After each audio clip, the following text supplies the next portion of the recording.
We got our instructions. It's no problem. We used to do that. You go. Three of us in the mayor. It worked. I'd like to welcome each and every one. To tonight's meeting, this Tuesday, September 3rd, 2019, for the City Board of Directors meeting.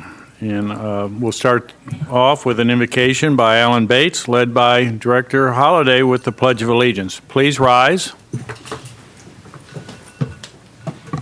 Thank you, Mayor. Our Heavenly Father, I come to you tonight just thankful, with a thankful heart, to live in this country, that we enjoy the freedoms that we do. And I pray, Father, we don't take those for granted. I thank you for our city leaders. I lift them up to you tonight and ask for your wisdom to be poured out upon them as they make their decisions. I'm also thankful to you tonight for our city first responders. We lift them up to you and ask your hand to be on our men and women that protect us.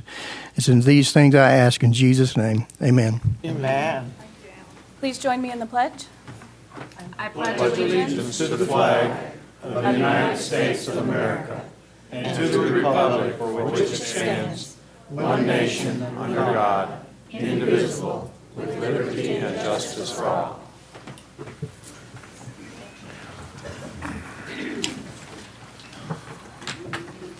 I'll call this meeting to order. Please call the roll. Director Holliday. Here. Jones. Here. Clark. Here. Weatherford. Here. Garcia. Here. Foley. Here. Mayor McCabe. Here. This time we'll consider the approval of the agenda. Are there any additions, deletions to the agenda, or items to be moved from consent agenda to new business? Hearing none, please call the roll. Oh, excuse me. I so Hearing none, moved to approve the signify agenda. by saying aye. Aye. Opposed, same sign. Approval. Agenda is approved. Consider approval of the minutes. We had two sets of minutes. The first being the regularly scheduled meeting of August 20th, 2019, and the special meeting held on August 27th, 2019. Are there any additions, or deletions, or corrections to the minutes as presented? Hearing none, I'll entertain a motion to approve as presented. So moved. Director Jones. Second. Director Foley. All in favor signify by saying aye. Aye. Opposed, same sign. Minutes are approved. Recognition of guests. Anybody have a guest who had brought that you'd like to recognize? No guests. Consider city manager's report. Mr. Bill Burrow. Thank you, Mayor, members of the board. We had quite a bit of training this past week. The city's Human Resource Department facilitated a mobile crane training and certification program. This is the first for the city of Hot Springs for training such as this. The Utilities Department had 13 employees that underwent a 16-hour, two-day training session. It was organized by Terry Vann, our Health and Safety Officer. There were two representatives here from the Department of Labor, and this is on that aerial crane that we have. That's an All-Tech Sentry program. It's OSHA and ANSI certified, and we had, like I said, 13 of our employees undergo that 16-hour training. We also had a manager seminar across the street. It was put on by West Central Arkansas Society for Human Resources Management. It was their 16th annual managers seminar. We had 35 employees that went through that management training. Those positions that were either in supervisor or managers, or those that have a opportunity to become a supervisor. So it wasn't just our supervisors and managers. It was any employee that wanted to attend that had aspirations of becoming a supervisor. So we're very pleased that we had that number. We were the highest organization representative. Of course, it is in Hot Springs, but we had a lot of participation. I appreciate the employees for taking the initiative to go to that training. The Hot Springs Police Department, they've launched a campaign against violence. It's called Cool Down Hot Springs, to follow up on community roundtables hosted by Police Chief Jason Stacey back on August the 7th. Visit cityhs.net/hsonline, or go to our front page of cityhs.net, and it'll direct you to that. Again, police and city social media outlets will be updating where we're at in those particular endeavors. Right now, we do have a really, really good resource. It's Ouachita Regional Resource Guide. It's in cooperation with United Way, but there is an enormous amount of information and links for help, whether it be abuse, criminal justice, counseling, legal services, mental illness, whatever it may be, you can find on that particular link, and there is help out there, so we encourage you to check out that site. I've got a lot of projects still in the works. The column for the 3 million gallon water tank, that's complete. That's as high as it's going to go, but it's going to look much larger once we get the steel welded and placed on top. That will be assembled, for lack of a better word, and welded on the ground. Then it'll be hoisted to the top of the dome. I know Todd Pillar, our utility engineer, is going to be glad to get that completed. He's been the project manager on that, so we appreciate his efforts. And it will have some nice artwork from a local artist, Ryan Rooney. So we're excited about that project. Projects on the 3 dams on Lakes Bethel, Dillon, and Sanderson continue at a rapid pace. You have one on your agenda tonight, and we're finishing up on Sanderson now. Crews began drilling this week at the intake site for the new water supply. That was a big milestone. The road to the site has been complete. I know Todd's been up there several times, as well as Monty Ledbetter, our utilities director, but it was nice to see that first drill go through the mountain, and things are progressing well there.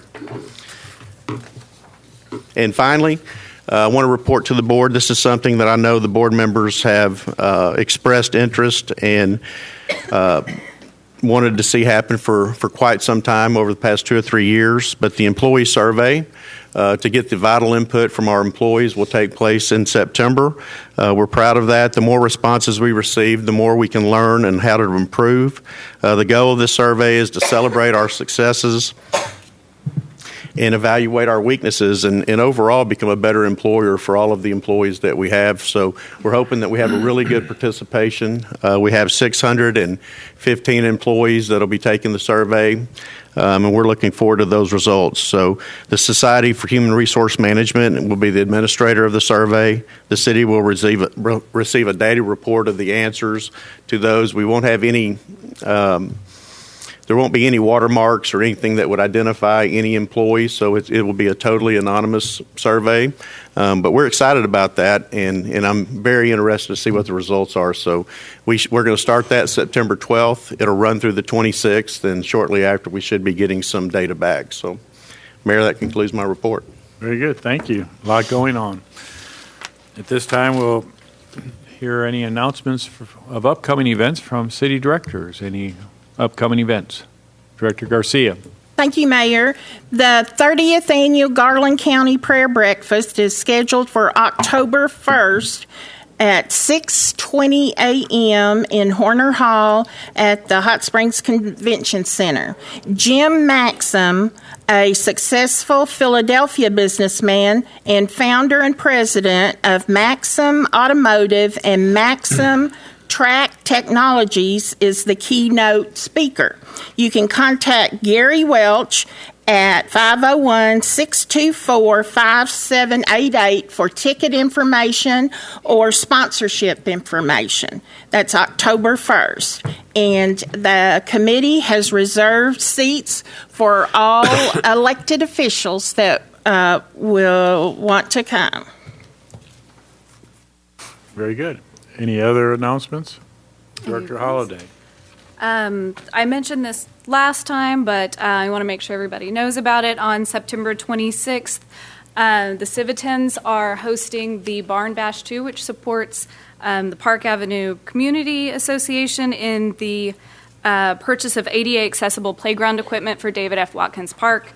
So September 26th, it is 6 to 8:30. Tickets are $20, and it's at the Crystal Ridge Distillery, which is the new distillery right down here on Broadway. So it's a good opportunity to get in and see that facility as well. So we definitely want that to be successful. It's a good partnership between nonprofits, community organizations, and the city to get that park together.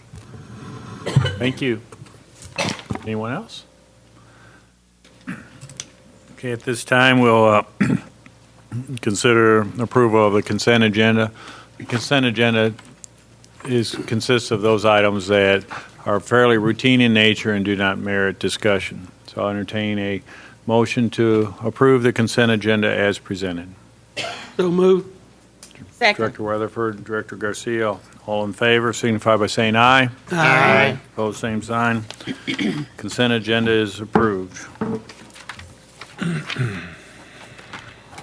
We have 6 action items under new business. And I know a number of these items will have participation from those in attendance.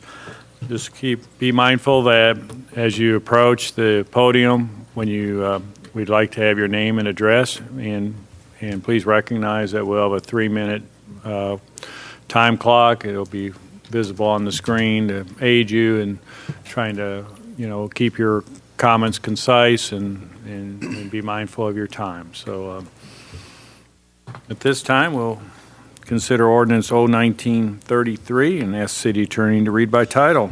If you'll suspend the rules first. Mayor. Oh, I'm sorry. Oh, it's an ordinance, I'm sorry. Resolutions, you don't. At this time, we'll consider ordinance 01933 and we'll take a motion to suspend the rules to read by title. So moved. Second. A motion and a second to suspend the rules. All in favor signify by saying aye. Aye. Please read by title. Mayor, this is ordinance number 01933, an ordinance waiving the requirements of competitive bidding for the purchase of certain real property located at 324 Malvern Avenue, Hot Springs, Arkansas, and for other purposes. That concludes your reading. If you would now entertain a motion second to adopt and have discussion, if any. I so move. Got a motion Second. and a second by Director Weatherford. And Doretha Yates, Director of Finance, will provide the staff report. Thank you, Mayor. The item before you is a recommendation from staff that we waive competitive bidding and approve the purchase of 324 Malvern Avenue for $750,000 plus applicable commission and closing costs. The city currently rents property to house about 40 employees in finance, utility billing services, and the city attorney's offices. There's an opportunity for us to purchase an office building located at 324 Malvern Avenue to house all these employees. There are four major benefits. The two that I think is really important is that we can get all of our services back to a central location, which would be a lot better for our customers. The second one is going to benefit the airport is it would free up a large major tract of land and buildings that could be used for economic development. Third advantage is the long-term cost of office space would be reduced, and the city would be making a positive impact on Malvern Avenue. The appraisal has been obtained on the property, and the property has been valued at $821,000. Any questions of Ms. Yates? Director Garcia. And I just wanted to reiterate what I understand. This property has the drive-through windows, so the water utilities that would be moved there, people could just drive through and pay their bill too. We have the infrastructure there. It's going to need some improvement, but there is infrastructure there to have a tube. It's not the old drive-through window where there's a customer service representative there, but we'll probably have a camera, and so it will in effect be a drive-through, yes. Any other questions of Ms. Yates? Thank you. This time, do we have any members of the audience? No members of the audience have signed up to speak on this ordinance. Any discussion amongst directors? Hearing none, please call the roll. Director Holliday? Aye. Jones? Aye. Clark? Aye. Weatherford? Aye. Garcia? Aye. Foley? Aye. Mayor McCabe? Aye. Ordinance is adopted.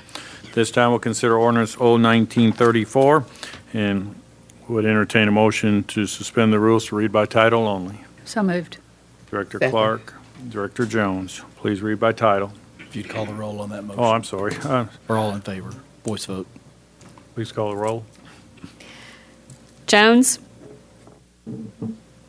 You do can just 7-0. It's a voice vote. Yeah. All in favor of the motion to suspend the rules and read by title, please signify by saying aye. Aye. Opposed, same sign. Approved. Please read by title.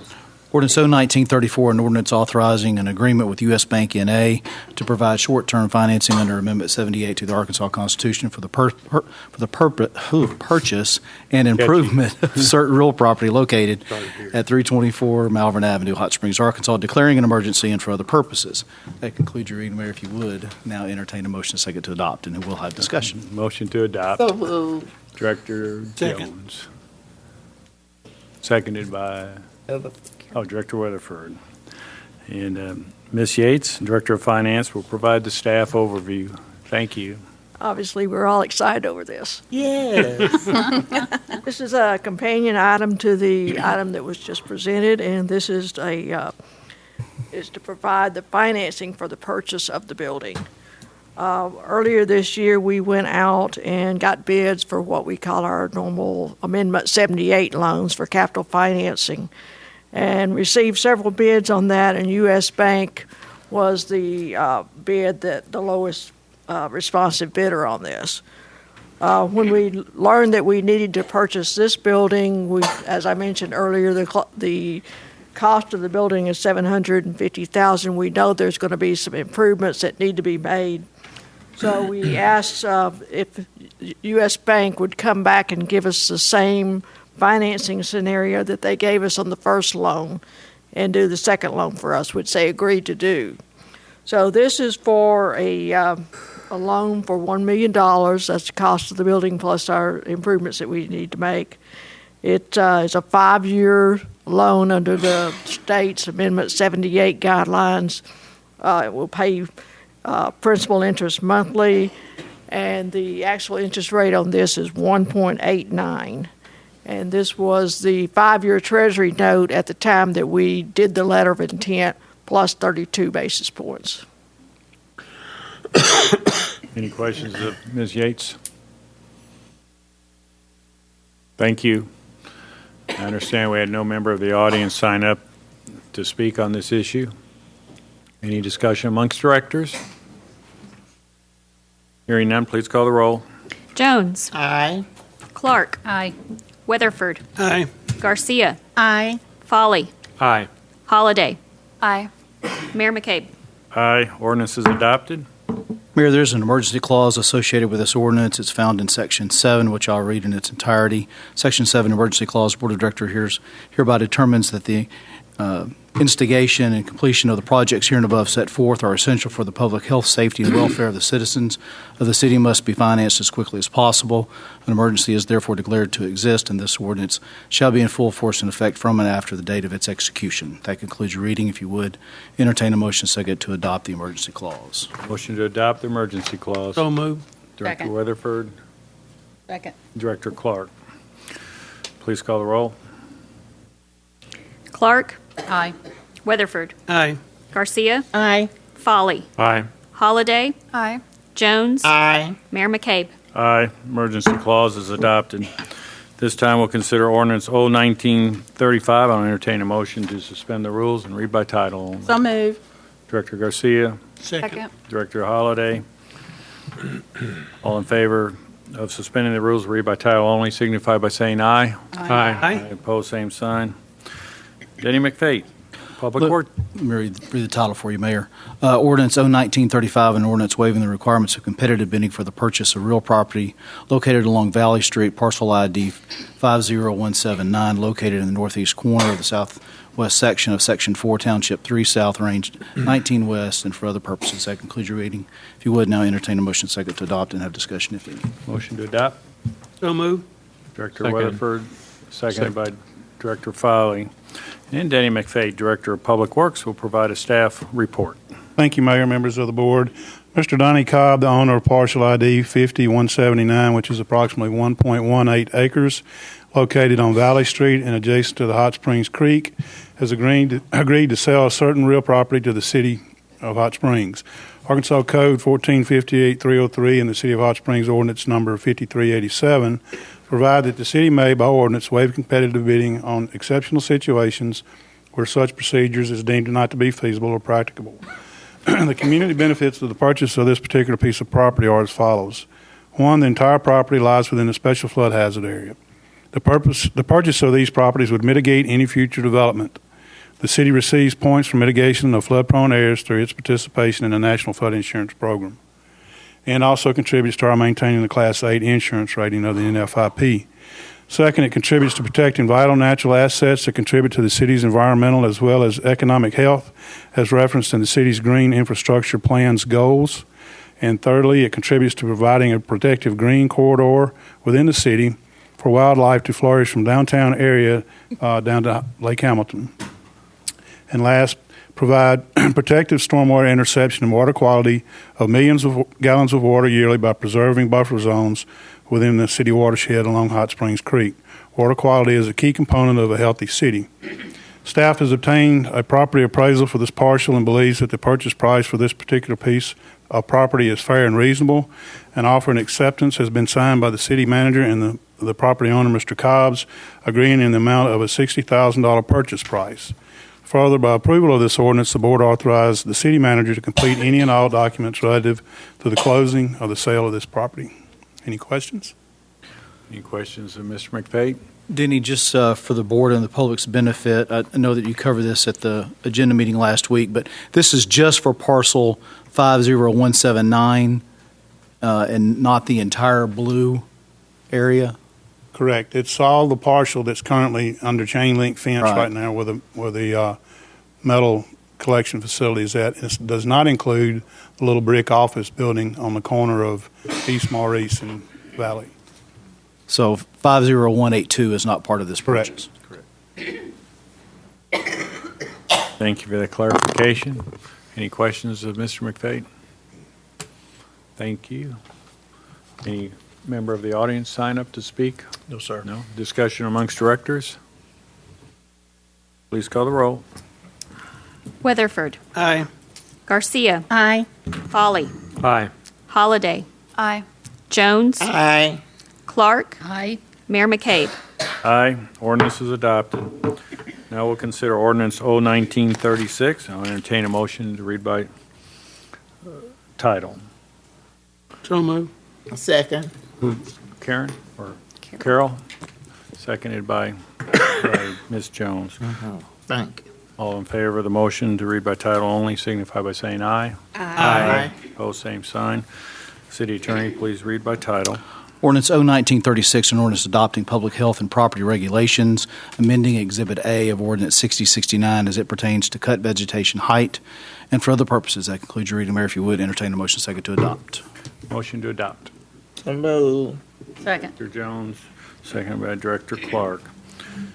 And Kathy Salmon, Director of Planning, welcome. Thank you. Good evening.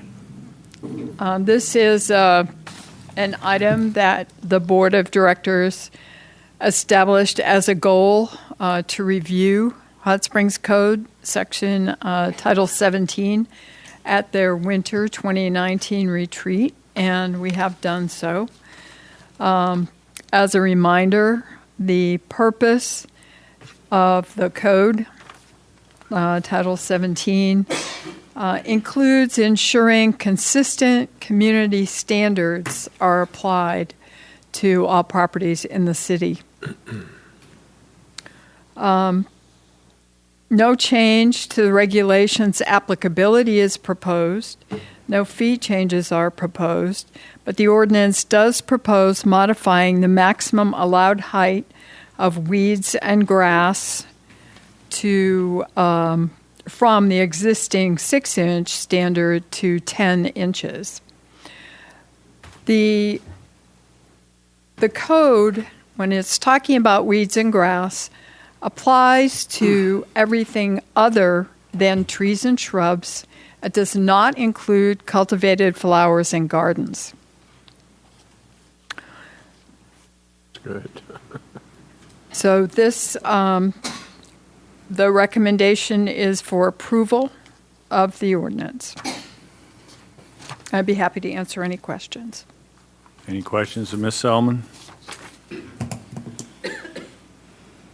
Thank you.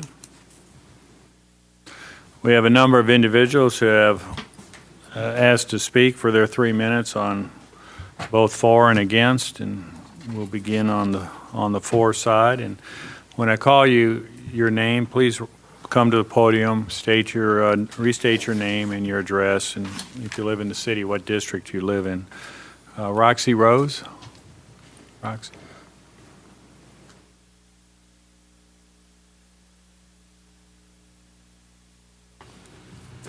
Thank you so much. I would like to say that the height of the grass at 10 inches is fine, but what I have a problem with is the way it's enforced. When I moved here, I was not living in Hot Springs, and I received a very nasty letter from the city saying that if I didn't have my grass cut in 3 days, they would fine me $250. I was living in North Central Arkansas teaching school. I took a day off to come down and cut my grass. My neighbor next door has grass about that high right now. Not a problem for me, but I think if the city sent a letter that said, your grass is high, we have a city ordinance, you need to cut it. If you don't comply within a certain amount of time, then they send a second letter saying that you're going to be fined for this, and if it's still not taken care of, then take them to court. Don't just have an ordinance that doesn't follow through with anything. So that's my major complaint, is just that it doesn't seem to be standardized, and we have buildings that are falling down. We have, all kinds of problems in the city, and the height of the grass at 10 inches, I think, is fine. So that's all I have to say. Thank you Ms. for Rose, listening. could we have your address, please? Oh, I'm sorry. 437 Whittington Avenue, Thank District you. 1. Any questions of Ms. Rose? Director Garcia. What time frame was that you mentioned you received that letter? That was several years ago, probably 7 years ago, and I did write the letters that I hoped to have gotten from the city and brought them down and said, here's some examples. You might want to look at these. But I don't know if that was ever changed or amended or... So it was 7 years ago, because the reason I ask is my most recent interaction with those type issues was they were working with property owners, helping them and going through several steps before it got to that point. That's good. I So was not that's why aware I of just wanted that. to know how recent that was. So 7 years. Right. There could have been a lot of improvement since then. Right. And I would just like to see that continue then if they did make the improvements. Yes. Yeah. Thank you. Thank you so much. Thank you. Also speaking for the ordinance is Mr. George Pritchett. Mr. Pritchett, would you come forward and restate your name and your home address, please, and what district you may be in? George Pritchett, 207 Crestwood. I live in Karen Garcia's district. I'm for this change of 6 to 10 inches. I'm for it for a couple of reasons. One, this is a problem for a lot of our elderly or disabled people that are poor. We have a lot of poor in this community, and cutting your grass to keeping it at 6 inches would probably mean you're going to cut it more than every 2 weeks. No one could go on vacation and get back to avoid this. Now, whether the city would work with you or not, the city's been good about working with people. But this is an ordinance, and some people, they go and they fret over it and they pay the fines. We don't need to be fining people for that. A 10-inch height and enforcing it uniformly around the city would be a fair change. It used to be lower than 10 inches. It needs to go back to 10 inches. Thank you. Any questions, Mr. Pritchett? Thank you. Ms. Renee Westfall, please come forward and restate your name, address, and what district you're in. Renee Westfall, 102 Glen Meadow. I'm in District 6, Director Foley's district. Mayor and directors, I want to express my appreciation for the fact that you're having this conversation and that you've put it to a vote. It shows clearly that you're listening to both sides of an issue. I know there are a lot of people for and against. I met with and have dealt with Kathy Selman, and I am a guilty recipient of one of the notices posted on my mailbox a year and 6 months ago. And it was not a nice letter. It was a ticket-looking, numbered, taped to my mailbox, along with 5 of my neighbors who, one had lived there 22 years, one that beside me had lived there 20 years. I've lived in the neighborhood 6 years. The person next to me had lived there almost 30 years. Never had any of us gotten this notice. Now, we all figured out that we had one bad neighbor that had a messy carport, and code compliance came into the neighborhood to deal with the messy carport. And we all got letters, even though our grass was not significantly, if at all, higher. I measured, and my ruler was a little bit different than city, but that's beside the point. The feeling that we had when we were all standing out in the street as we had come home from work, because I live in a working class neighborhood, not one that routinely hires our lawn service done. We do it ourselves. The feeling that we had when we were standing out there is that we had just been reprimanded by the city, that our tax dollars were working against us, and that we were being told that we were doing something wrong. Maybe we should have mowed the grass the weekend before. It rained. I don't know. I know it snowed and froze the next weekend because I remember it was a late freeze and it came again. I understand that the city has improved its method of notification, but it does not change the feeling for otherwise lawful, respectful citizens to be chastised by its government for something as trivial as grass height. I tried to get a blade of grass, but they wilt really quick when you pick them up. I folded this piece of paper to 4 inches. That's what we're talking about. That's the difference in height that we're asking, that I'm supporting that you do. This difference is indicative of taking a weekend off, maybe having a few days of rain. There's a lot of doubt at 6 inches if you're being a bad citizen. 10-inch height removes all doubt. Thank you. Any questions of Ms. Westfall? Thank you. I'd like to have Pamela DeYoung come forward, please. Restate your name and your address and district you may live in.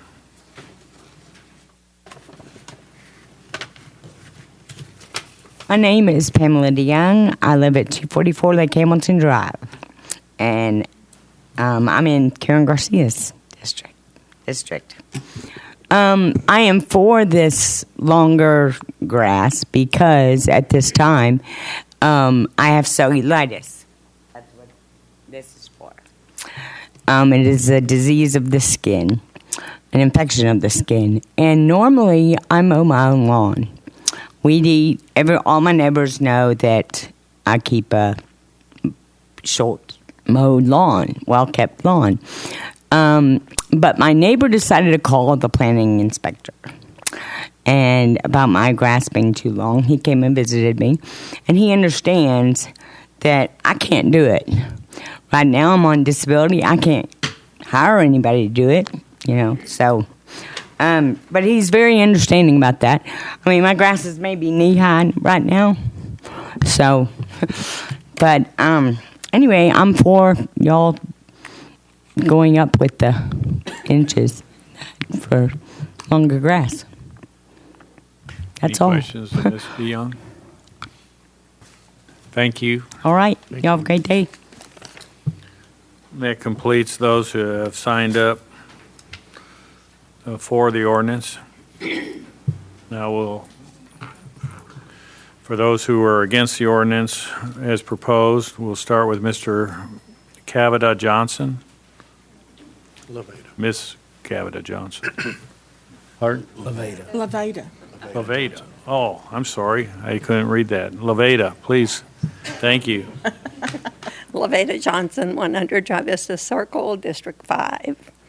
I vote against ordinance raising the grass. I think 6 inches is plenty high. And in doing some research today or yesterday, Scott Lawn Care, who is a leading manufacturer of lawn care, recommends that lawn grass be maintained between 1.5 to 4 inches. And that's for all different types. 4 inches is their highest recommendation of any type of grass.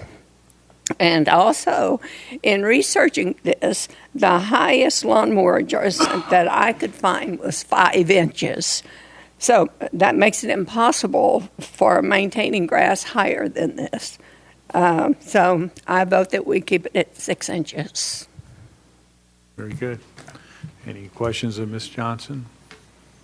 Thank you. Mr. Wayne Thomason, please come forward and restate your name, your address, and what district you reside in. Wayne Thomason, 120 Alta Vista, District 5.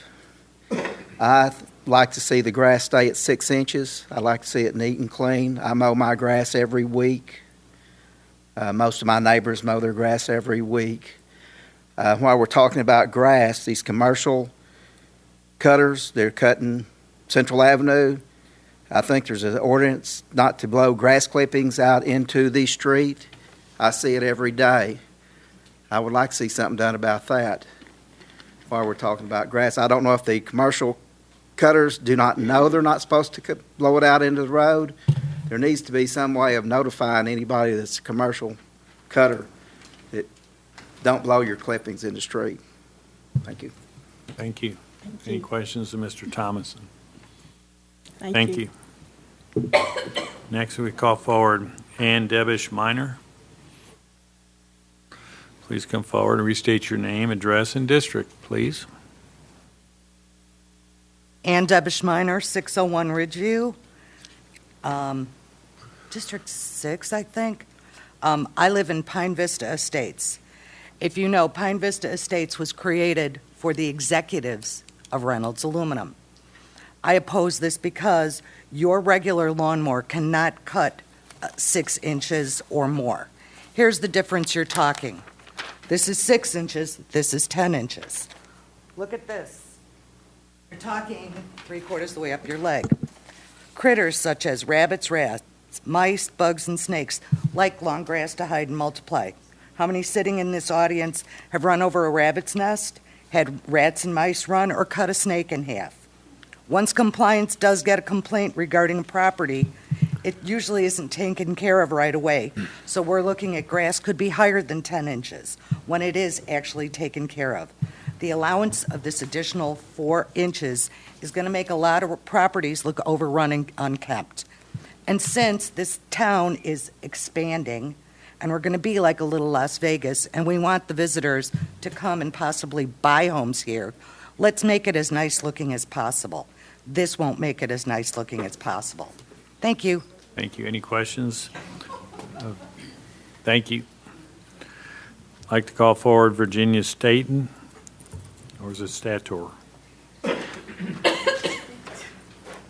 Please come forward, restate your name, address, and district, please. Virginia Staton, 100 Travista Right. And I forgot my hearing aid, so I don't know what's said, but I'm very much in favor of the ordinance staying the way it is. Thank you.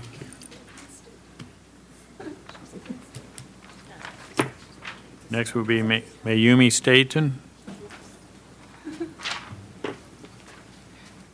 Again, please state your name, address, and district. Mayumi Staton, 127 Sakura Court. I don't know what the district is. You're fine. I'm Japanese, so I'm sorry, my poor English.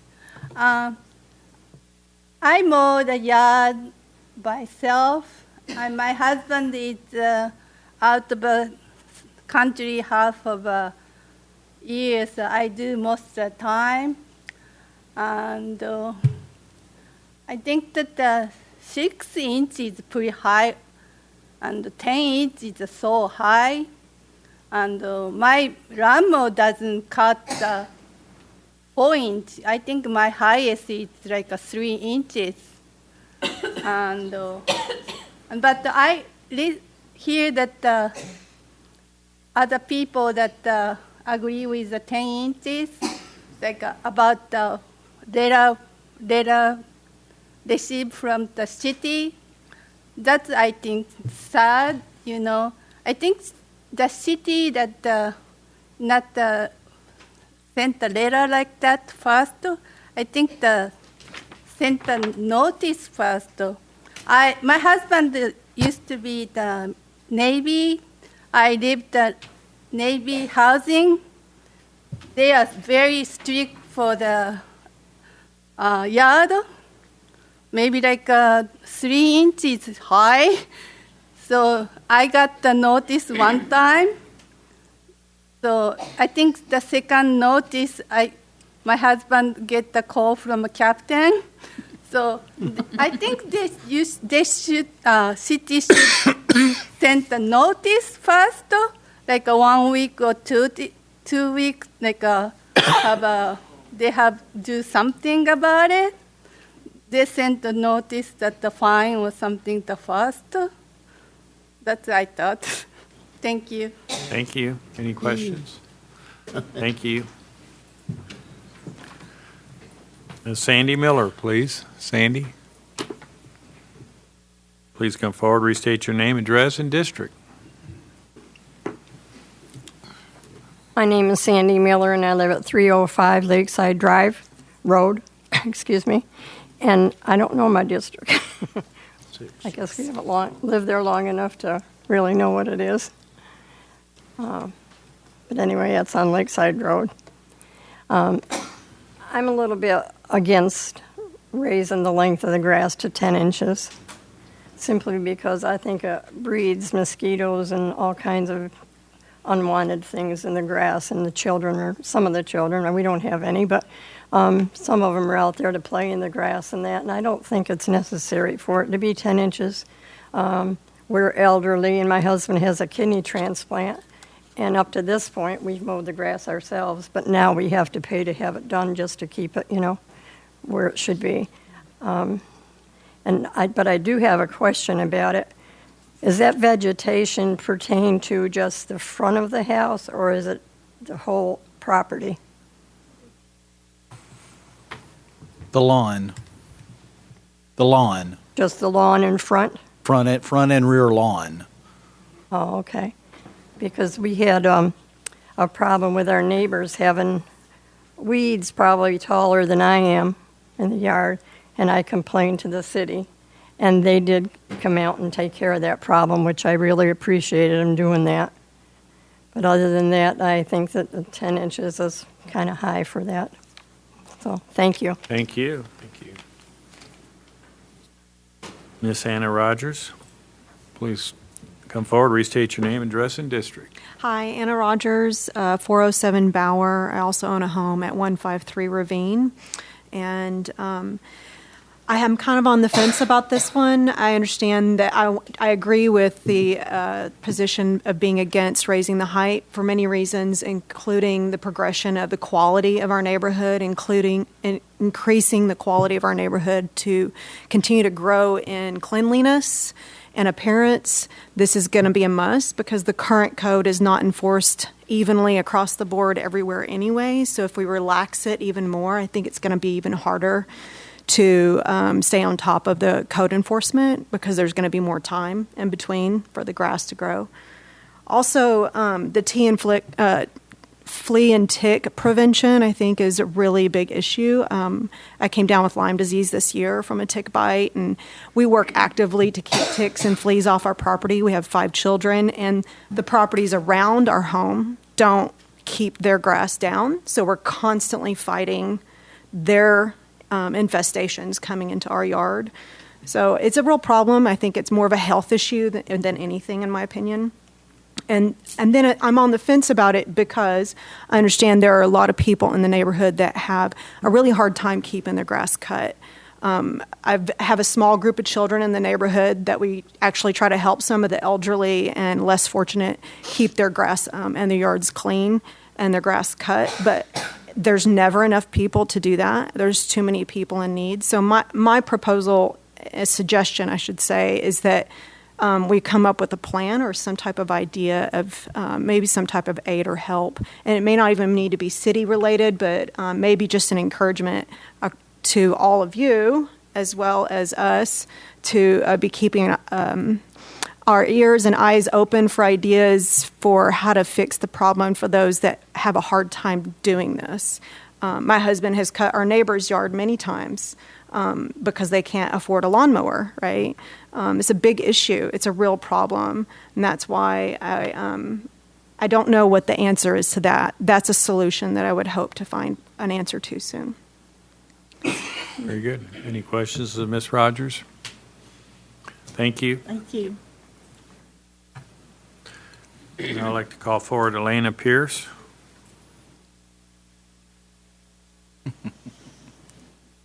I have properties on Summer Street, on Gardner Street. Could you state your name and address? Alana Pierce. Alana Pierce. I've got 5, so probably have 5 different reps too. I was asked by my neighbors to talk about some of the public health safety issues that you're going to run into between 6 inches and 10 inches. Coming from my point of view, I'm a captain on the North Little Rock Fire Department. I've been a firefighter for 13 and a half years and a volunteer for 15 years. The difference between 6 inches and 10 inches when you are pushing a cot with a very heavy person or your grandmother, if you're trying to fight fire at 3 a.m. and you don't see that rake standing there or those landscape bricks or a hole that an armadillo has dug, is very significant between 6 and 10 inches. And I know because North Little Rock went through something similar. I've helped PD try to search for knives and gun casings, and in grass this high, it's extremely difficult. But mostly think about the safety of the people that might be coming to your house or any of these people's houses. It is very difficult to, and the best way I can say is imagine carrying an 80-pound dumbbell across a front lawn at 3 in the morning wearing a scuba mask, and do it as fast as you can. That hole, that brick, that rake that you don't see in grass this high, you could possibly and probably will see in grass almost half that height. I would hate to see any of, and I'm married to a retired Hot Springs firefighter, I would hate to see any of our friends hurt themselves because, we want 4 more inches. That's not worth it. And I understand getting the ticket. The ticket hurts my feelings. I get at least one a year for somebody's property. One of my renters falls back, and I hate mowing, and I hate paying people to mow, but that's just, a part of life. What I would hate more is to see our friends get hurt because of something cosmetic. So that's all I have to say about it. Thank you.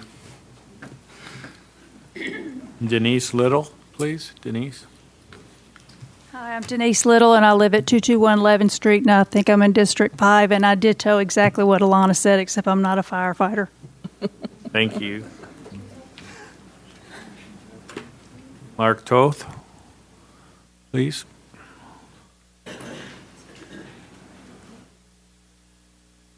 My name is Mark Toth. I live at 110 Montclair Lane, District 1. I'm here on behalf of the membership of the Whittington Valley Neighborhood Association. We've discussed this issue at several of our meetings about relaxing the city codes, and there was unanimous consent that the current standard should be maintained. It is a matter of public safety, as you've heard. I won't take up your time, but you've heard plenty of examples as far as handling the critters and the bugs and first responders. Please keep the standard where it is. Thank you. Thank you. Directors, this completes the sign-up list on this issue. And given that we had 3 different issues that had a significant sign up. Was there anybody who failed to sign up on this issue that would like to address the board? Okay, thank you. Discussion amongst directors? If I may, quickly.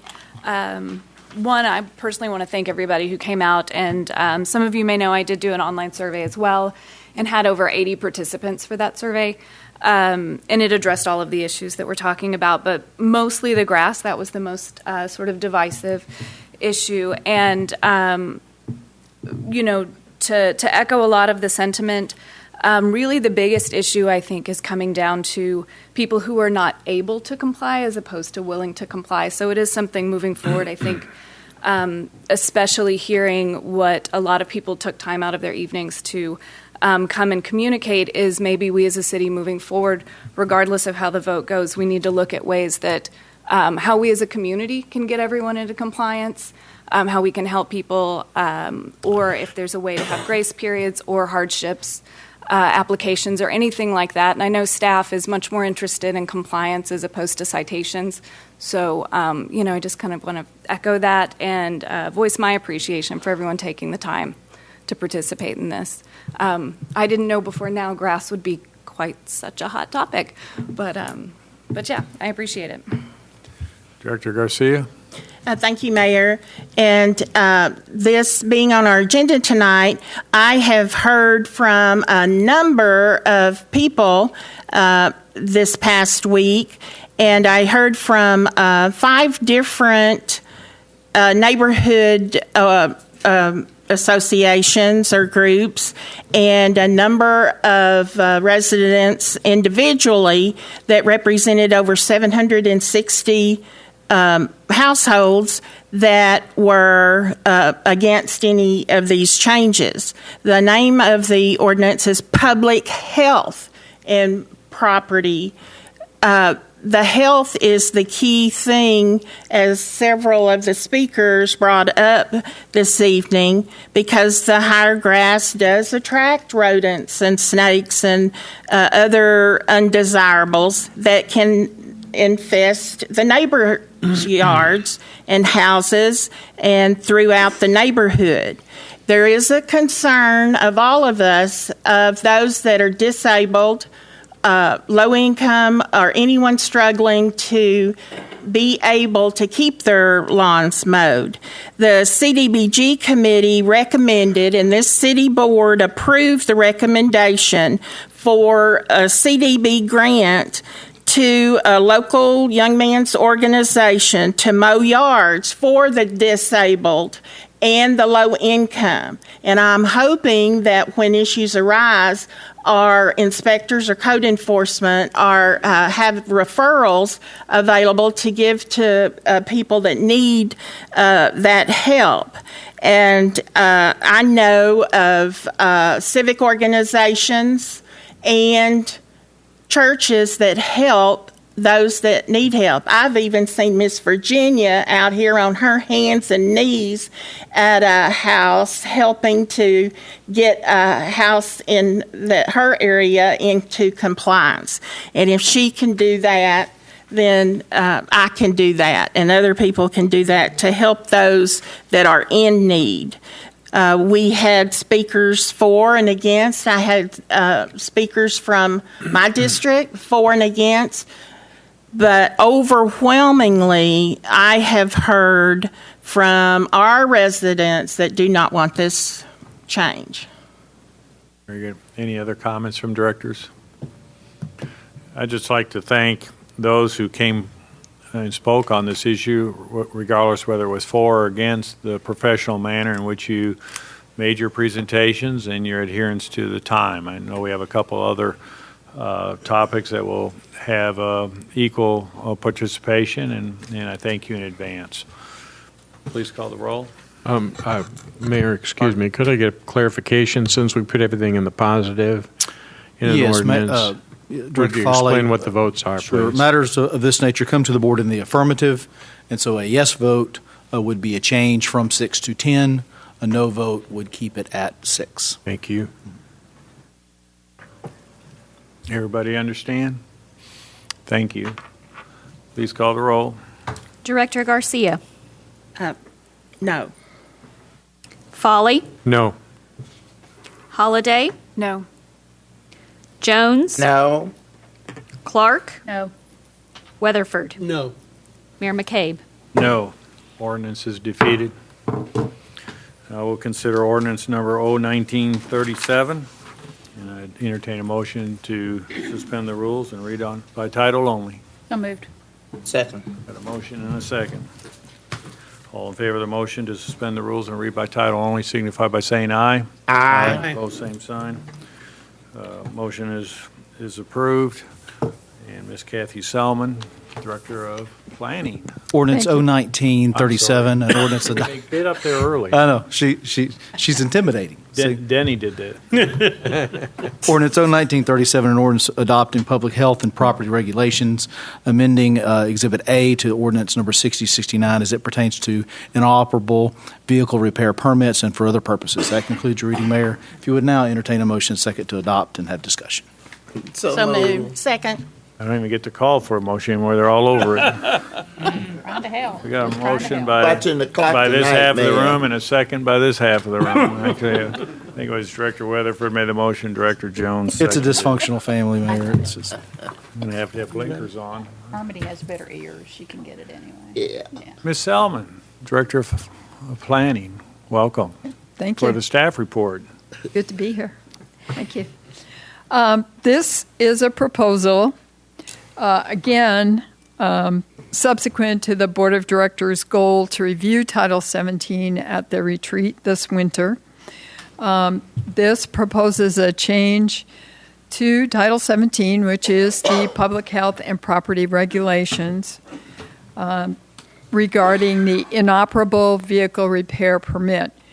I'd like to begin by telling you what an inoperable vehicle is, and that is a vehicle that is in a condition such that it can't be legally operated on the streets, or it's not capable of self-locomotion, or it does not have a valid current license plate. The permit that we're talking about is available at this time twice annually. It extends by 4 months the amount of time that someone has to remove an inoperable vehicle, and it costs $10 per vehicle for the permit.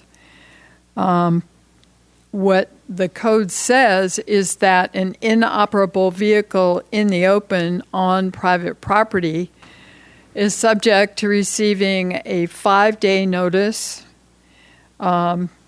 if the vehicle has not been removed in that 5-day period, or if the notice is returned in the mail, then the city can proceed to remove that car per the laws of the state of Arkansas, and the car can be, or vehicle can be other than a car, disposed of according to the state law. Again, the purpose of Title 17 is to ensure the public health, safety, and welfare insofar as they are affected by the conditions and maintenance of existing residential structures and premises, and to ensure consistent community standards are applied to all. There's no change to the regulations' applicability proposed. No fee changes are proposed. In a comparison of Hot Springs code requirements with surrounding peer communities, Hot Springs is the only one of those peer communities, and they were Russellville, Benton, Fort Smith, El Dorado, Pine Bluff, and Little Rock. Hot Springs is the only one that has this personal motor vehicle repair permit, keeping an inoperable vehicle outside for an additional 4 months if you get one permit, and potentially up to 8 months if someone takes advantage of the second permit that is allowed each year. So the recommendation is to eliminate the personal motor vehicle permit. And I'd be happy to answer any questions. Director Foley. When you eliminate the permit, what does a person do when he needs to repair an inoperable vehicle? Take it inside? You can take it inside. This is, again, that definition in the state code talks about in the open on private property. Okay, thank you. Mm-hmm. Today, when you give notice of a complaint, for example, what time frame does the household have to rectify the situation? State law allows for a 5-day notice. The city's is 7 to 10, depending on the situation, but it's a minimum of 7. Typically, more than one notice is provided before compliance is achieved. And so this permit is an option for people who believe that their only method of getting the vehicle to compliance is to repair it outside. So today, if I get a notice for having a vehicle outside that is inoperable, I can choose to go get a permit, which gives me automatic 4 months. Yes. And then I can get another permit, which gives me another 4 months to leave it out there. Yes. Okay, thank you. Yes. Any further questions of Ms. Selman? Director Weatherford? How many permits do you write a year for that? Do you have any idea? I don't have that number with me. I expect it's somewhere between 30 and 50.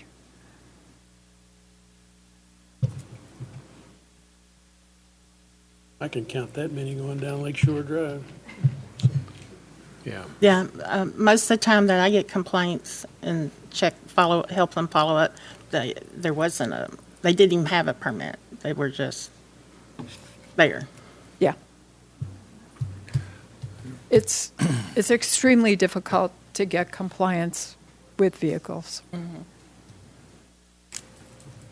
Any further questions? Thank you. Now we'll hear from the public. Did we have some speakers sign up? We did. Individuals signed up?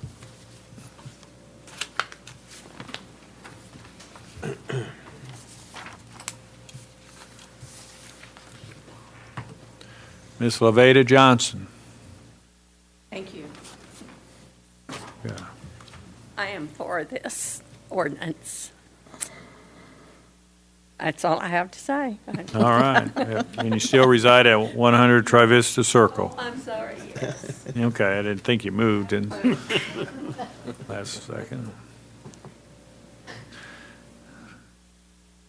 Second speaker is Anna DeBish Minor.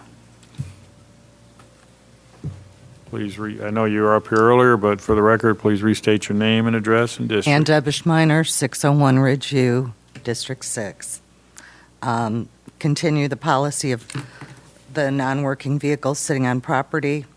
It affects everybody's house value. And again, critters. How many people park their car in the driveway and mice get in and chew the wires? And if they can't afford to fix their car, what makes you think they're going to have insurance on their cars? So I don't think a non-working vehicle should sit for 4 to 8 months. That's insane. If you can't afford to get it fixed, send it to 1-800-CARS-FOR-KIDS. Thank you. Mr. Wayne Thomason. Again, please restate your name and address and district. Wayne Thomason, 120 Alta Vista, District 5. I would like to see that repealed for the 4 months. Those people are not going to fix that car if it sits 4 to 8 months. And they didn't need that car anyway if they could afford to let it sit 8 months. They're never going to fix it. It needs to go. Thank you. Ms. Hannah Rogers. 407 Bauer Street, District 1. I live on Bauer Street. That's all that needs to be said. There are tons of vehicles on our street that sit there for very long lengths of time that I'm guessing don't have permits. People living in their cars, people dealing drugs out of inoperable vehicles, like as if it's an office. I am tired of seeing inoperable vehicles in our neighborhood, and I would love to see this ordinance change. Thank you. Ms. Elena Pierce. Anna Pierce, and I'm the one that has the properties everywhere. And I don't mean to sound like a broken record, but when we went through this at North Little Rock, what we saw when they did the ordinance where they had to get rid of all these vehicles is we had easier hose deployments to anything on fire. We had fewer bee problems because apparently bees love the interior of cars that sit there. Depending on what is leaking out of a non-working car, 1 to 5 gallons, you could be having hazmat spills. I mean, they can be actually classified as a hazmat spill because you've got radiator fluid or whatever's coming out, the oil, the gas. If it's a diesel truck that's sitting there with 20 or 30 gallons, then you've got a mid-size hazmat spill. So I am for this ordinance just for the safety reasons, and I understand it's if somebody's car isn't working and they have to work on it that week. So I don't want to see it, go down to nothing where they don't have time to fix their own vehicle. But 8 months is maybe a little excessive. So thank you. Thank you. Denise Little. Thank you, Ms. Little. George Pritchard.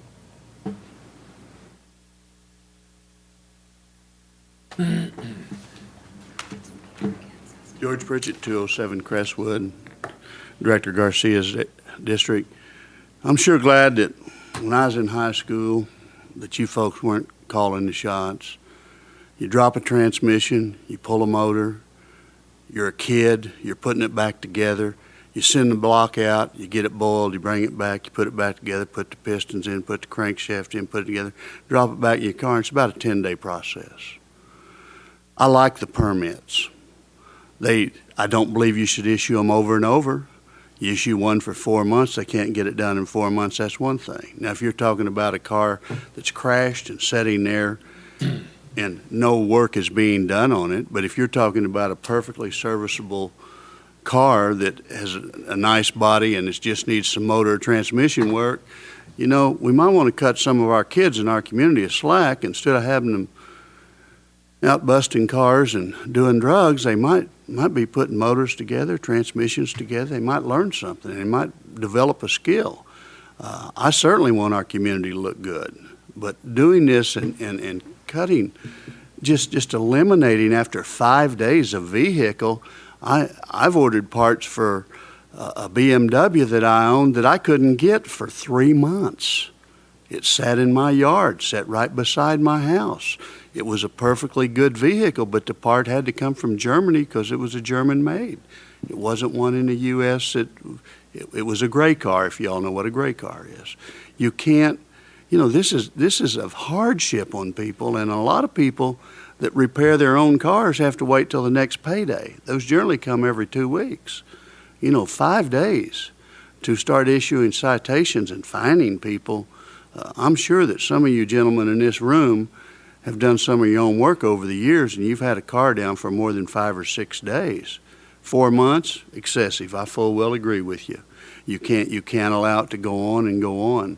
But we need to have just a little consideration on the people in our community that might have a financial issue or trying to teach their youth how to do something, trying to make the place better and trying to keep their youth off the street. Thank you. Thank you. Ms. Renee Westfall.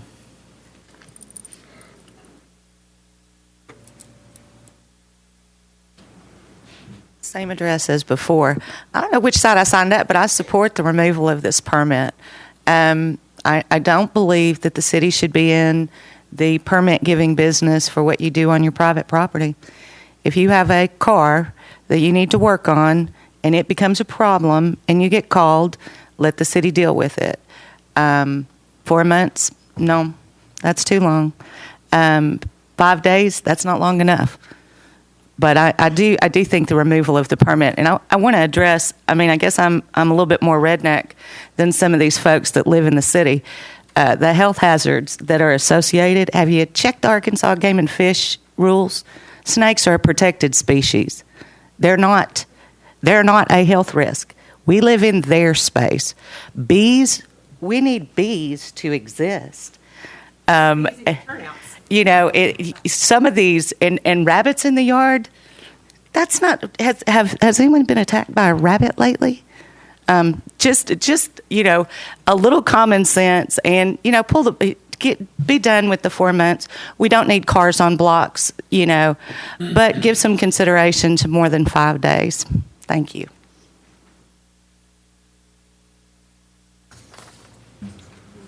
Mr. Mark Toth.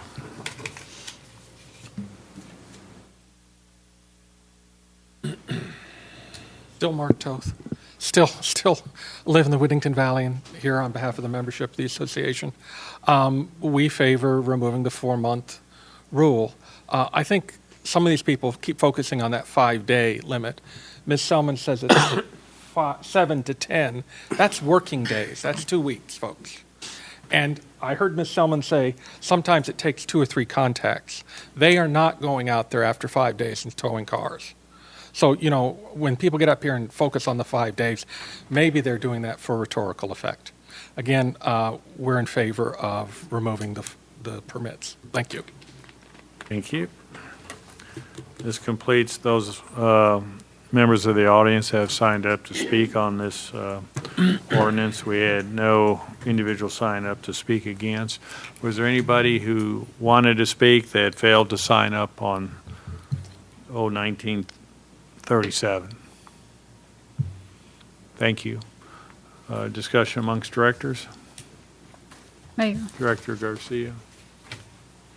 I was going to ask if I could have a follow-up question to Ms. Selman. Director Selman, please come forward. Because it was about if they are working on it and they have to wait for a part, you'd said 7 to 10 days, but if it takes longer to get a part in, do y'all work with them on that as long as they're showing you they're making progress? Yes, absolutely. Thank you. Mm-hmm. Director Clark. My question is also for Ms. Selman, just for clarification. This is only about cars parked in the yard or the driveway, not on the street. This is Right. on private property in the open, right? Ms. Selman, does your office know the very day that the violation begins? Do we know when it began? No. We know the condition at the time the inspection occurs. And that's usually as a result of a complaint received in your office? More often than not, and actually a long-standing issue that the person requesting an inspection has come to the end of the rope. I guess my point is, if you send a letter out and you're going to give them 7 to 10 days, more than likely it's already been a month or two. More often than not, yes. Thank you. Mm-hmm. Thank you. Any further discussion amongst directors? Hearing none, please call the roll. Director Foley, Aye. Holliday, Aye. Jones, Aye. Clark, Aye. Weatherford, Aye. Garcia, Aye. Mayor McCabe. Aye. Ordinance is adopted. Our final action item of this evening is to consider ordinance 1938. Now entertain a motion to read by title only. I moved. Second. Director Garcia and Director Jones. All in favor of the motion, read by title only, signify by saying aye. Aye. Aye. Same sign. City Attorney, please read by title. Ordinance 1938, an ordinance adopting public health and property regulations, amending Exhibit A of Ordinance 6069 as it pertains to approved parking surfaces and for other purposes. That concludes reading. Mayor, if you would, entertain a motion second to adopt. Motion to adopt. So moved. Director Weatherford. Second. Director Jones. Thank you. Director Selman. Thank you. This is also an item that was identified at the board's winter 2019 retreat. I will not repeat the purpose of Title 17. I think you probably got that down. This ordinance regarding parking surfaces, the ordinance does not propose a change to applicability, and it doesn't impose any fee changes. I'd like to review what the parking surface requirement is. And that is approved pavement or a prepared gravel surface. Asphalt or concrete is not required, but it does have to be a prepared surface that will eliminate tracking or damage from storm drainage or anything else that occurs when you park something in the middle of a dirt or landscape surface. The comparison of Hot Springs Code requirements was included in the packet. With regard to our peer cities, all of them prohibit parking in the yard. That'd be Russellville, Little Rock, and Hot Springs. Fort Smith requires an approved surface, and Benton, El Dorado, and Pine Bluff do not address that in their code. There is a distinction drawn on the maximum amount of parking surface that you can have based upon the lot size. In R3 and R4 and RL, which are our smaller lot sizes in zone districts, there can be up to 40% of the front yard used for parking on an approved surface.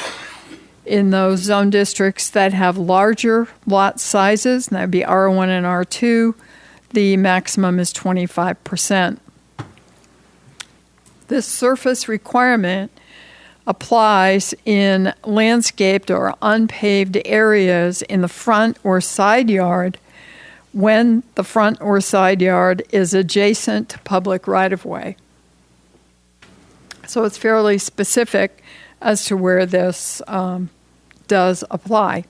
The ordinance would eliminate the residential neighborhood requirement to park vehicles on an approved surface, and the recommendation is to approve the ordinance. Any questions of Ms. Salmon?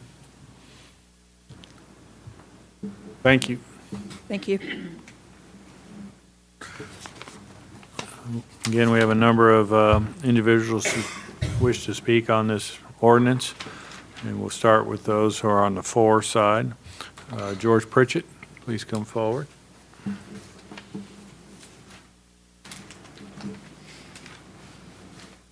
George Pritchett, 207 Crestwood, Director Garcia's district. I guess I want you to speak into the mic a little. George Pritchett, 207 Crestwood, Director Garcia's district. You know, this is a real problem in our community. I don't have a solution for it. Two lots down from my house, I get cars parked, a full parking lot full in the city on grass for the race meet for 50-some days a year. I don't know about what falls out of them. I don't know how much they leak. I don't know whether they do or they don't. My neighbor was cited at one time for having cars parked in her yard directly across the street from that yard. Now the difference is she didn't charge a fee, and actually she rents a house, and in her lease, her landlord reserved the right to park in that yard. I don't have the answers for that, but I will tell you that if you go over to Richard and Greenwood and you go over to Alpine Street, we got a real problem. You can't park on some of them streets. At Greenwood and Richard Street, look how many cars are in that yard there. Drive through that intersection every day. Go over on St. Louis Street, look at that. There's no place for these people to park their cars.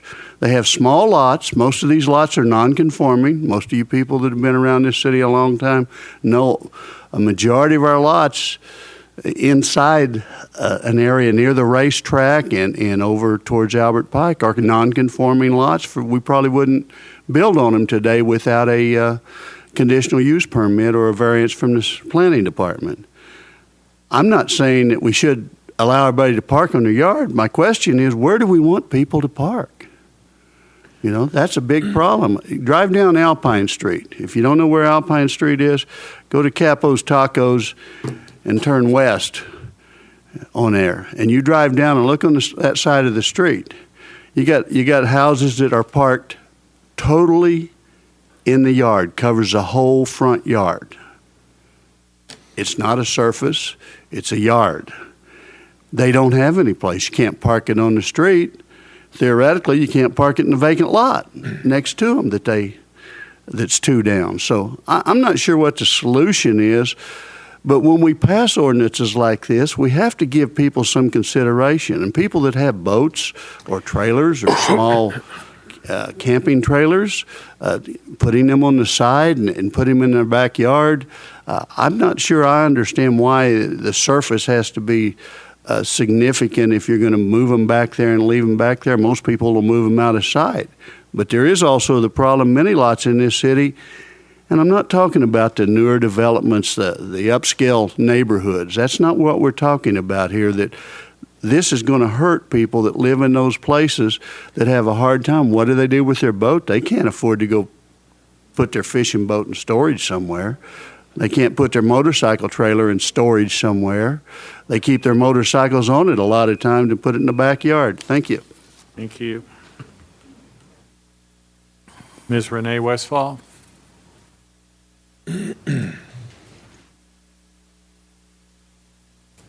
Still in District 6.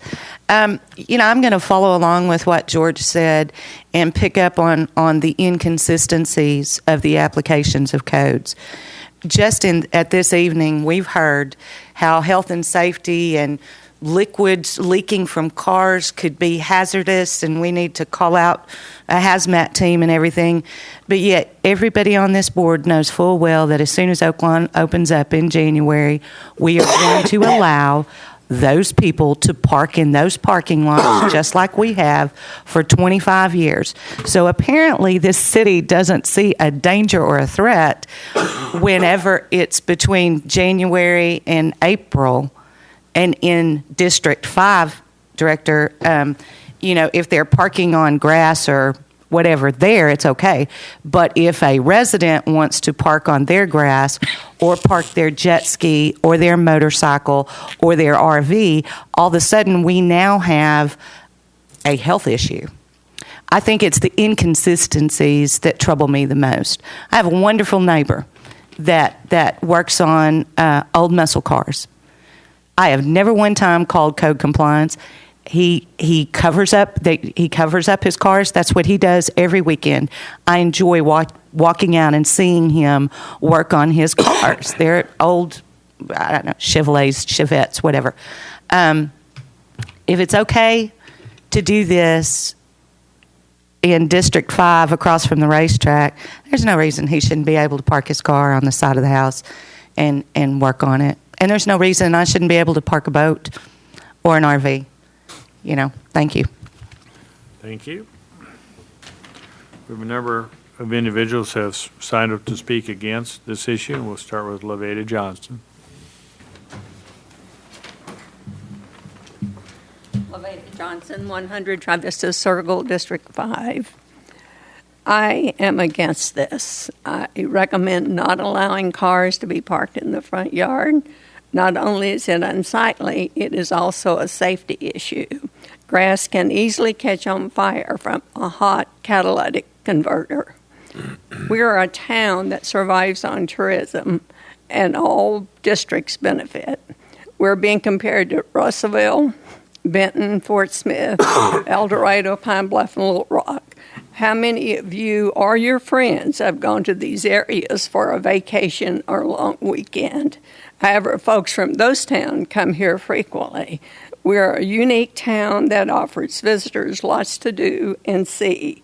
Let's continue to make it better and more inviting, not worse. Thank you. Thank you.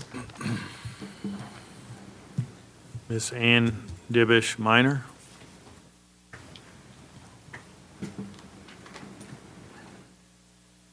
Ann Dibish Minor, 601 Ridgeview, 6. This is going to directly affect the value of property in every neighborhood if we allow cars to be parked on the grass. While I understand that people now own more than one vehicle, why is it that the City of Hot Springs allows the conversions of carports and garages into additional rooms, which reduces the parking on their property? Each home in my subdivision has at least room for 2 cars in a driveway and 2 to 3 to 4 in their garage. I know of at least 3 homes that have converted their garage into extra rooms, and now they don't have parking and they want to park on their lawns. With any type of boat or vehicle, what's the chance of fuel or oil leaking and getting into our groundwater? If parking is necessary, they need to put a cement pad next to their garage, but let's keep the cars off the grass. Thanks. Thank you. Thank you. Mr. Wayne Tomlinson.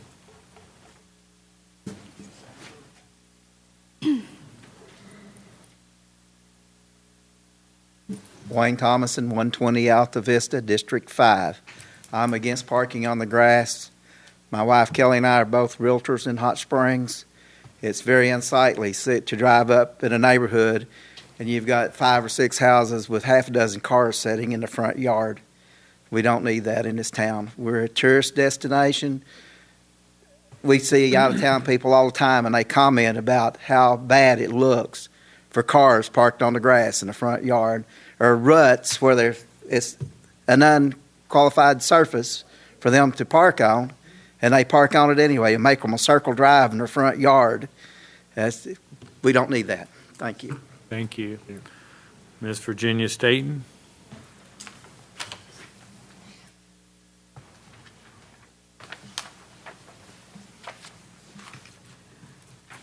One day I looked across my neighbors, and they have about 6 places that are all right to park.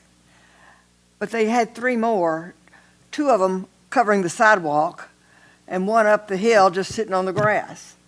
And I would hate to think that there was no ordinance that. Because I called for help, and I got it.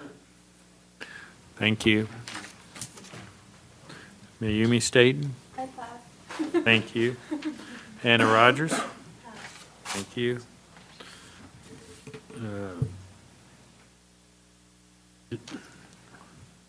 Was it Anna Pierce? Oh, she left. Denise Little. I'm Denise Little, 221 Levin Street, District 5. I live in Trevista. And as you all know, Trevista is like a cutoff from Malvern to Central Avenue. With the addition of the casino and with the addition of the days of gambling or the racetrack, we have thousands, tens, hundreds of thousands more people coming to Hot Springs. So I would like to ask that you vote whichever way you vote, that you do not park cars on the grass. I think it looks like trash. I don't think we need to park boats. If it's a hardship to park a boat or a Sea-Doo on your grass, then we have U-Hauls. We have places that you can do that. I don't think the grass is the place to do it because we need to elevate the beauty of Hot Springs, not do things to tear it down, particularly for our tourism. Thank you. Thank you. Mr. Mark Toth.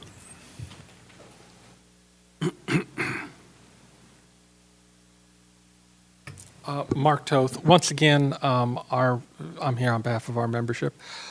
Don't change the rules, please. Just keep it as simple as that. Don't change the rules. Don't allow people to park on their lawns. It's a real safety hazard. If I came from California, people would park on the lawns. You get a dry spell. We haven't had a dry spell in a while, but you get 2 weeks of dry weather. People park a car on high grass with their catalytic converters and hot exhaust, and you'll have a fire. Thank you. Thank you. This completes those who have signed up. Was there anyone in the audience who wanted to speak on this issue that did not have an opportunity to sign? Thank you. Discussion amongst directors. Director Garcia? Could I have another follow-up question with Ms. Selman? Sure, Ms. Selman.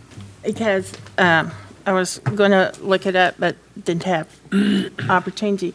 The question about the houses that get temporary permits during the racing meet for parking lots, that's covered under a different ordinance, or? Yes. Can you explain that? No. I'm sorry. Okay, but is it a separate set of rules, or? It is a separate set of rules, and we don't administer them. And I'm sorry, I don't know what the specifics that's not are. under your. That's in a different area. They have a permit that they got ages ago, and they keep renewing it. I'm unaware of any new seasonal parking permit that's been issued since I've been here, and I'm in year 14. So this was something that was grandfathered in years ago? There's no new permits? There could be new permits, I guess, but nobody has applied, and I don't know, other than the requirement to keep your business license, I don't know what is involved in those. When this review of these ordinances that took place after our winter review meeting, and you came back to us with these, were those looked at too? No, they were not. Director Garcia, those are annual permits that are renewed. There is a geographical boundary for what Ms. Selman referred to as seasonal parking permits. And that's something that's. But that's something that was grandfathered in from years ago, and they just keep renewing them. It's still permissible under our code. There just haven't been any new requests within that geographical boundary, because the permits never expire; they renew them every year. Okay, thank you, Director Weatherford. I wasn't through. Oh, I'm sorry. Director Garcia, did you have more? Well, I can come back after, but ahead. I was going to, that was all the question I had of her. But again, the people I heard from on the grass height also were against this.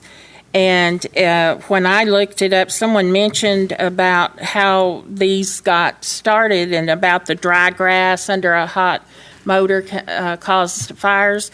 But another safety aspect was not blocking access of emergency vehicles and first responders and emergency personnel to the home or property, that those were problems in preventing them to get to issues that they needed to address.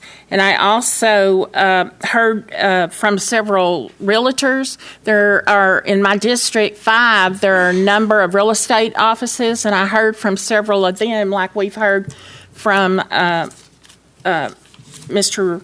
Wayne here tonight, that this is a deterrent for improvement in the areas that need it most when they go to show property for more infield investment and development, that these are issues that would be a deterrent from improving that type of investment in Hot Springs. So in addition to the residents, I heard from several real estate offices that were also against this. Thank you. Director Weatherford? We talked about the parking permits at Oaklawn, and I guess you're saying they're grandfathered in. Are there new ones to be handed out if somebody came in? Could somebody come get a new permit? It is restricted to a defined geographical boundary. So if they were in that area, they could get a permit? If that property changes hands, then you could have an issue where, as you know, Oaklawn has purchased some of that property. Those buildings have been taken down and they've been rezoned for parking. So that's a way. But the ones that have the seasonal parking permits typically don't let them lapse. The ones that are sold to Oaklawn, they've paved them, so they're on pavement. They're not on seasonal parking. Most of their property has been zoned as such. But if a resident that had seasonal parking was sold to another individual, would they be allowed to make application and receive a permit for seasonal parking? Yes. And would there be any reason to deny that? Not within that geographical boundary, Unless the ordinance was changed. unless the ordinance were changed. Absolutely. Thank you. Any further questions? Mayor, if you don't mind, I would like to address the ordinance as it exists and what it, so you know what you're repealing. What you have in front of you states that it would repeal 17-2-11.11. So I want you to know what it says. Parking any type of vehicles, boats, trailers, and campers is prohibited on landscape or lawn portions of a front or side yard that is adjacent to a public right-of-way. So not backyards, not side yards that don't front a public right-of-way. Vehicle parking requires an approved pavement or prepared gravel surface. If you do that, no more than 40% of the front yard can be a parking or driveway surface. In an R3, R4, or RL, no more than 25% of that area can be parking in an R1 or R2. So if you vote yes, you're repealing everything that I just read. If you vote no, you're keeping it. Everybody you. clear on the? Would you repeat your last statement, Brian? If you vote yes, then you're going to repeal the provisions that I just read. Thank you.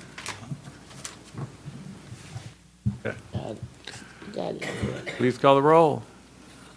Director Holliday. No. Jones. No. Clark. No. Weatherford. No. Garcia. No. Folly. No.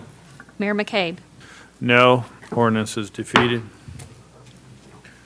That concludes the action items for this evening.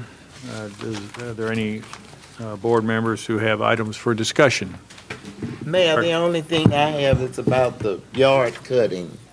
There's some, two young men in my district that are doing this. They got money from the CDBG grant, the funds, and they have money to do lawns. And they've got kids that are helping them, but school started now. So I don't know how many lawns they can do since school has started. But they'll be glad to come into your neighborhood and do your yard. One of them, they've got a riding lawnmower that they bought if you've got a big acres and acres of grass. But get in touch with me or City Manager Burrs. He'll give you their name and number. Thank you, Mayor. You want me to cut your yard?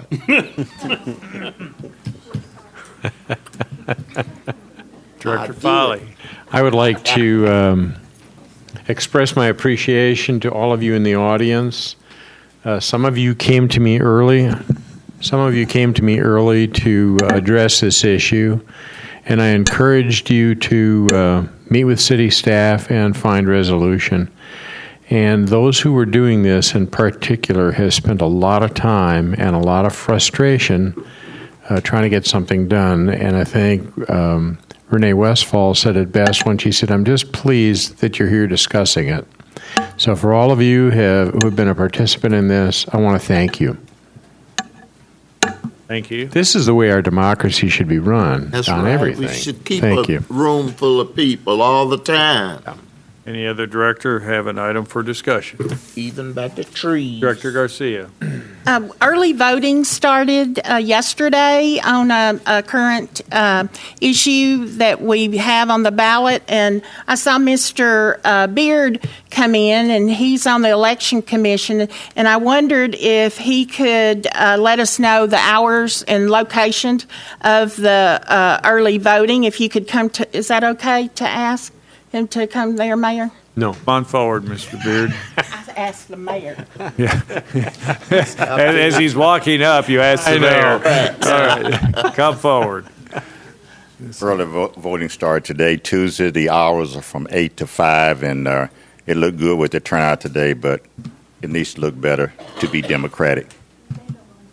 Is there one voting location? Voting place only, and that's at On- the Election Commission office. Okay. Election would be next Tuesday, as you know, and there will be 9 other places open. I can't give you those. You go online and find out. Very good. Thank you, Mr. Thank Beard. you. Any other director have an item? Just want to make comment that the town was full this weekend, this Labor Day weekend, and well, I spent most of my time in the downtown area, and it was bumper to bumper and shoulder to shoulder on the sidewalks, and everyone seemed to have a really good time. I understand other sections of the community were equally as busy, and people were just having to take their time because there was. We were being bumper to bumper. There was no place to go and no reason to get frustrated. And I think at least in the downtown area, I saw very little honking of horns and gestures. So everybody seemed to have a pretty good time. So with that, does anybody else have a final comment? I do, Mayor. You do? I move that we adjourn for the night at 8:40 p.m. I'll take that as a motion. Yes. Seconded by Director Garcia. All in favor, signify by saying aye. Aye. Opposed, same sign.